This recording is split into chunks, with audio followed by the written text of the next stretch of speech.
1947 में हम एक साथ नहीं रह सकते, अलग देश चाहिए, मैं पाक हूं तुम नापाक हो, ये सोच शुरू किसने किया था? जिन्ना ने। क्यों शुरू किया था? प्रधानमंत्री बनना था। तो वो सोच खत्म हो गई क्या?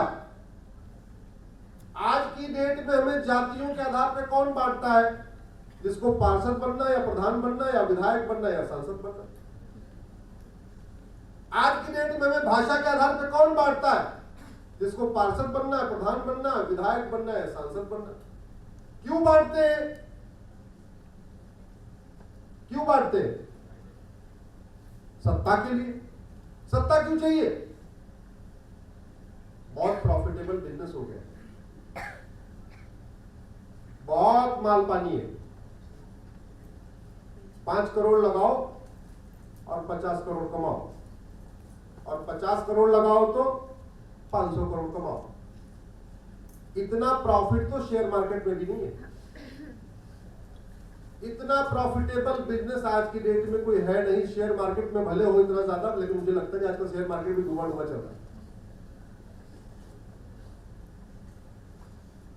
जाति के आधार पर कौन बांट रहा है? पॉलिटिशियन। भाषा के आधार पर कौन बांट रहा है? पॉलिटिशियन। क्षेत्र के आधार पर कौन बांट रहा है? पॉलिटिशियन। अगड़े पिछड़े के आधार पर कौन बांट रहा है? पॉलिटिशियन। हिंदू मुसलमान के आधार पर कौन बांट रहा है? पॉलिटिशियन। या तो चुनाव लड़ना है, और एक और भी कारण है, या तो बाहर से पैसा। मेरी पीआईएल चल रही है, यूनिफॉर्म बैंकिंग कोड। आप लोग गूगल कर लेना, uniform banking code Ashwini Upadhyay करके, जिसमें मैंने डॉक्यूमेंट के आधार पर बताया है कि भारत में हर साल लगभग 50,000 करोड़ आ रहा है केवल और केवल भारत को बांटने के लिए। 50,000 करोड़ पर ईयर इतनी फंडिंग बाहर से आ रही है भारत के लोगों को आपस में डिवाइड करने के लिए। किसको किसको आती है? बहुत सारे लोग यूट्यूब पे वीडियो बनाते हैं, उनको पैसा आता है। बहुत सारे लोग फेसबुक के बड़े बड़े पेज चलाते हैं, उनको पैसा आता है। बहुत सारे लोग ट्विटर पे सुबह से लेकर शाम तक बांटते रहते हैं, उनको पैसा आता है। बहुत सारे और तथाकथित एनजीओ को पैसा आता है। बहुत सारे और तथाकथित सोशल एक्टिविस्ट को पैसा आता है। अरे बाकी तो छोड़ो, वकीलों को भी पैसा आता है। हमें नहीं आता है, इसलिए मैं वैगनार से चलता हूं। हमारे साथ वाले खूब कमा रहे हैं।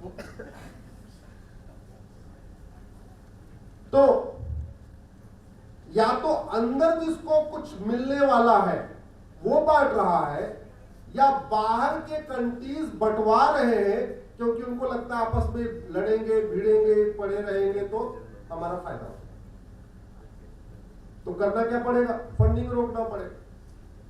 फंडिंग कैसे रुकेगी? फंडिंग दो तरीके से आती है, या तो ऑनलाइन आती है या तो हवाला के जरिए आती है। हवाला के जरिए क्यों आती है? क्योंकि हवाला विरोधी कानून हमारा अच्छा नहीं है, और वैसे भी हवाला का सीधा कनेक्शन है, ब्लैक मनी का सीधा कनेक्शन है साइज ऑफ करेंसी से। जितनी बड़ी नोट होती है उतना ज्यादा काला धन होता है। जितनी बड़ी नोट होती है उतना ज्यादा हवाला होता है। जितनी बड़ी नोट होती है उतनी ज्यादा अराजकता होती है। जितनी बड़ी नोट होती है उतना ज्यादा अवैध कारोबार होता है। ये मतलब ये कोई भारत की बात नहीं कर रहा हूं, ये वर्ल्ड वाइड आपको फिनोमेना बता रहा हूं। जिन देशों की करेंसी साइज छोटी है वहां करप्शन कम है, क्राइम कम है, ब्लैक मनी कम है, बेनामी प्रॉपर्टी कम है, हवाला कारोबार कम है, अराजकता कम है, अवैध निर्माण कम है, सारे काम कम है। जिस देश की साइज बड़ी होती है करेंसी की, वहां उतनी ज्यादा। जैसे उदाहरण के लिए आपको बताता हूं, जो ड्रग स्मगलिंग का कारोबार किसमें होता है? जोर से बोलिए जरा। कैश में। कैश में होता है। तो जितनी बड़ी नोट होगी उतना ज्यादा ड्रग स्मगलिंग होगी। ह्यूमन ट्रैफिकिंग का जो कारोबार होता है ये किसमें होता है? कैश में। अवैध हथियारों का कारोबार किसमें होता है? कैश में। जितने भी देश विरोधी चीजें होती हैं, इसमें ज्यादातर जो कारोबार होता है, चाहे वो नशा तस्करी हो, चाहे मानव तस्करी हो, चाहे सोना तस्करी हो, चाहे हथियारों की तस्करी हो, या माओवाद हो, या नक्सलवाद हो, या अलगाववाद हो, जो भी है, वो फंडिंग किस में आती है? कैश में, हवाला के जरिए। क्योंकि बैंक के जरिए अगर आती है तो सरकार पकड़ लेती है, तो इसलिए किस में आती है? कैश। इवन पत्थरबाजी, जो भारत में पत्थरबाजी होती है, उसकी फंडिंग किस में आती है? कैश में। छत्तीसगढ़ के नक्सलियों की फंडिंग कैश में, उड़ीसा के नक्सलियों की फंडिंग कैश में। जितना बड़ा करेंसी, उतना ज्यादा ब्लैक मनी, उतना ज्यादा हवाला, उतना ज्यादा अवैध कारोबार। तो अगर हमको अवैध काम रोकना है तो क्या करना पड़ेगा? फंडिंग रोकना पड़ेगा। फंडिंग कैसे रुकेगी? करेंसी की साइज छोटी कर दें। भारत में सरकारी आंकड़े बता रहा हूं आपको, 145 करोड़ की पॉपुलेशन है इस समय, राइट? उसमें से 120 करोड़ लोग पर डे 100 रुपए से कम खर्च करते हैं। कितनी पॉपुलेशन? 145 करोड़। कितने लोग पर डे 100 रुपए से कम खर्च करते हैं? 120 करोड़। यानी लगभग 80% लोग भारत में पर डे 100 रुपए से कम खर्च करते हैं। जो आदमी पर डे 100 रुपए से कम खर्च करता है, उसको 100 रुपए से बड़े नोट की जरूरत है क्या? जोर से बोलिए जरा। और जो लोग 100 रुपए से ज्यादा खर्च करते हैं पर डे, उनके पास एटीएम, पेटीएम, भीम, UPI, debit card, RuPay card, पता नहीं और क्या क्या चल रहा है, दुनिया भर में और भी चल गया, सबके पास है। तो 100 रुपए से बड़े नोट की जरूरत है क्या? जोर से बोलिए जरा। नहीं। 100 रुपए से बड़े नोट बंद कर दे, देश विरोधी, अलगाववाद, माओवाद, नक्सलवाद, कट्टरवाद और भी जितने देश विरोधी काम है, ये 25% तुरंत खत्म हो जाएंगे, केवल 100 रुपए से बड़े नोट बंद करते। अच्छा, इस समय भारत में 35 करोड़ परिवार है, अभी शायद 37 करोड़ हो गए।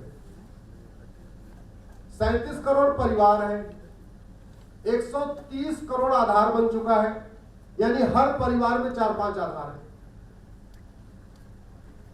35 करोड़ परिवार है और 225 करोड़ 225 करोड़ बैंक खाते खुल चुके हैं।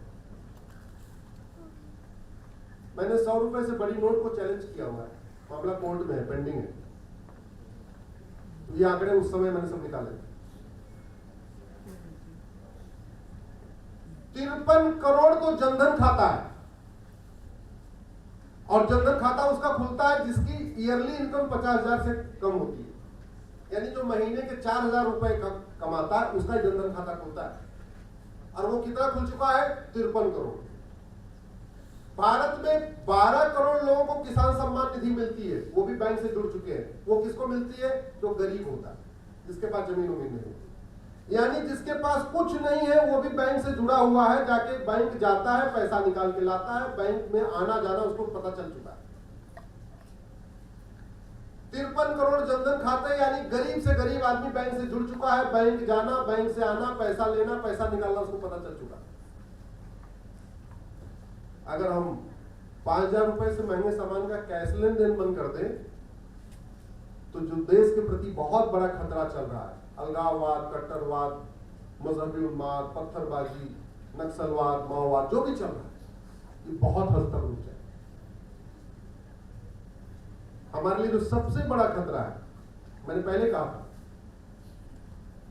जाति के आधार पे बांटते हैं। नेता इसलिए बांटते हैं उनको सत्ता मिलेगी, सत्ता इसलिए चाहिए उनको पैसा मिलेगा।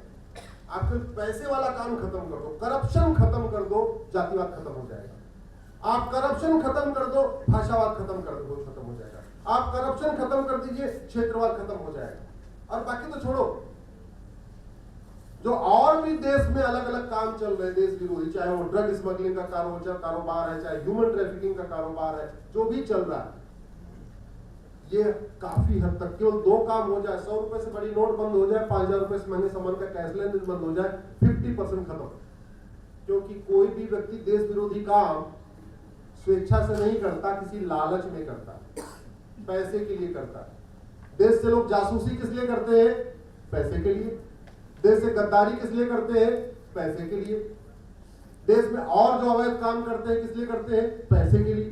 फ्री में कोई कुछ नहीं करता। अरे फ्री में तो मीटिंग तक नहीं होती है, आपस में मिलने बैठते हैं तो भी पैसा आता तभी मिलते, बैठते नहीं मिलते।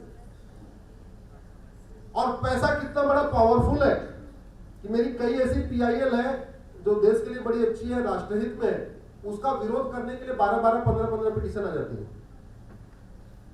कई मेरी ऐसी पीआईएल है जो देश की एकता अखंडता के लिए बहुत अच्छा है। भाई यूनिफॉर्म एजुकेशन देश के लिए अच्छा है कि नहीं अच्छा है?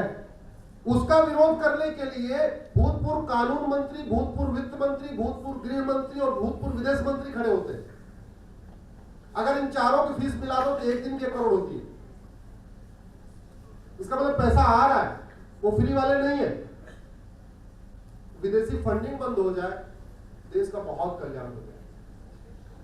आप सब लोग यंग हैं, आप लोग इसी बात पे चर्चा कर रहे हैं।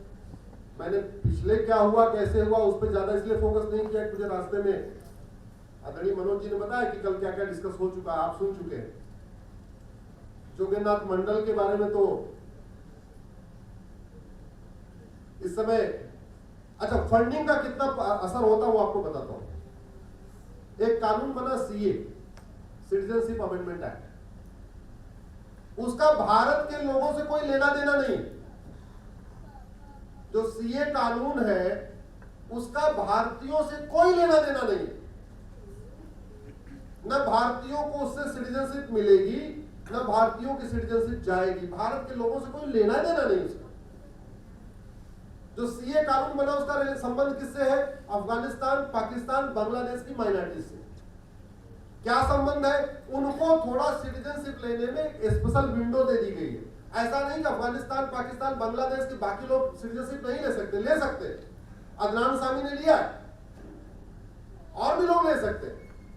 उनको क्या किया, एक विंडो थी पहले सिटीजनशिप लेने के लिए, बोला भाई अच्छा ये चूंकि परसिक्यूटेड माइनॉरिटीज है इनको थोड़ा स्पेशल विंडो दे देते हैं, इनको फास्ट ट्रैकिंग कर देते हैं, बस इतना सा काम। देश भर में हंगामा हुआ, आगजनी हुई, सब कुछ तो हुआ, गलत हुआ। सुप्रीम कोर्ट में उस कानून के खिलाफ 236 पिटीशन आई है, 236। उस कानून का समर्थन करने के लिए एक पीआईएल है, वो हमारी है। तो जब मैं उस पर रिसर्च कर रहा था तो पाकिस्तान के प्रथम कानून मंत्री जोगेंद्रनाथ मंडल जी पे मैं रिसर्च कर रहा था। जैसे भारत के प्रथम कानून मंत्री बाबा साहब अम्बेडकर है, ऐसे पाकिस्तान के प्रथम कानून मंत्री उनके ही दोस्त, बाबा साहब के दोस्त जोगेंद्रनाथ मंडल। दुनिया में जो सबसे बड़ा रेजिग्नेशन लेटर लिखा गया है, सबसे बड़ा इस्तीफा, वो जोगेंद्रनाथ मंडल जी का है और 26 पेज का है। वो रेजिग्नेशन लेटर जनरली 4-5 लाइन का होता है कि मैं भाई इस्तीफा दे रहा हूं, मैं मंत्री पद छोड़ रहा हूं, मैं जा रहा हूं, ऐसे ही होता है। एक पन्ने का हो जाता होगा, इससे बड़ा इस्तीफा होता नहीं। दुनिया का सबसे बड़ा रेजिग्नेशन लेटर जोगेंद्रनाथ मंडल का 26 पेज का। वो 26 पेज का जो रेजिग्नेशन लेटर मैंने सुप्रीम कोर्ट में लगा रखा है, उसमें वो क्या क्या कह रहे हैं, मुझे लगता है शायद कल बता दिया गया होगा। कल बताया नहीं बताया वो क्या क्या कह रहे हैं, बताया होगा कि ढाका पहुंचते हैं तो क्या हो रहा है, चटगांव पहुंचते हैं तो क्या हो रहा है, कहां कहां कैसे होता है।